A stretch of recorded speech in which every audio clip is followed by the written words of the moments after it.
6 politicians who have stolen the most money in history. 6. Ferdinand Marcos stole $10 billion from the Philippines. Philippines Prosperity Ranking, 84 out of 167. Ferdinand Marcos ruled the Philippines for 21 years. He and his wife, Imelda, founded fictitious companies. In 1972, Marcos declared martial law. It lasted 9 years, and it was a dark period for the country. Thousands of people were arrested and executed. Marcos used it to take over the nation's industries. He bought the National Power Company for $220.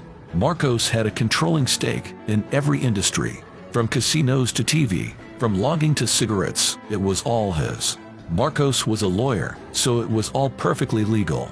He wrote the laws himself. Marcos and Imelda fled the country after a revolt in 1986. They took the money with them, and no one has found it. 5. Zine El Abidine Ben Ali stole $13 billion from Tunisia. Tunisia Prosperity Ranking, 99 out of 167. Ben Ali and his wife Layla Trabelsi bled Tunisia dry. They gave themselves stakes in all its primary industries. The couple owned radio and TV stations, banks, airlines, car dealerships, and ISPs. This was on top of all the kickbacks they received. For Ben Ali's daughter, frozen yogurt was flown in from France.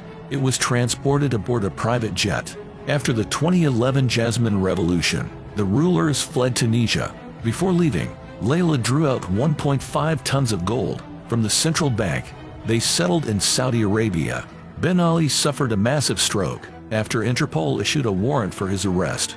4. Suharto stole $35 billion from Indonesia. Indonesia Prosperity Ranking, 63 out of 167. Suharto's New Order regime was a boost for the economy. Indonesia did see a period of unprecedented growth, but Suharto was a military dictator. He used his unchecked power to get wealthy. Suharto ended up selling Indonesia's infrastructure to China. To this day, the Chinese-run companies affect the entire economy.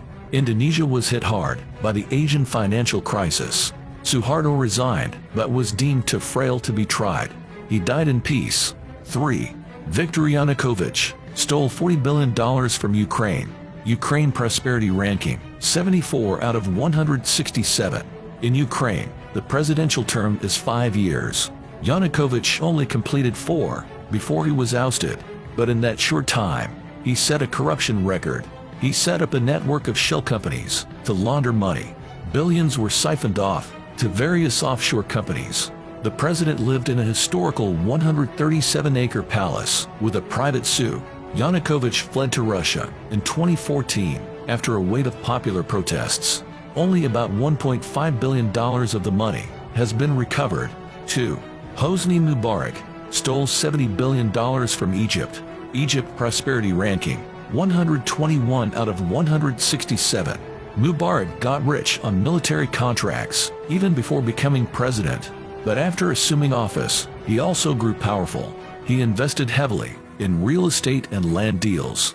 Mubarak's family had holdings in LA, London, Switzerland, and elsewhere.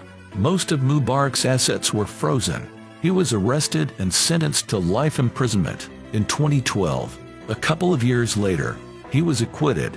Mubarak died at 91 and was given a lavish state funeral. All the assets have been unfrozen since then. None of the money was ever returned to Egypt. 1. Muammar Gaddafi stole $200 billion from Libya. Libya Prosperity Ranking, 146 out of 167. Libya has one of the world's largest oil reserves. Yet most Libyans lived in abject poverty. The oil profits were used to support one family's extravagant lifestyle. The family, of course, were the Gaddafis. In Tripoli, 2 gated resorts were built for Muammar and his kin. They consisted of fancy beach villas and astounding infrastructure. The Gaddafis owned almost $500 million worth of properties. Muammar Gaddafi was killed in a popular uprising in 2011, but most of the money hasn't been recovered.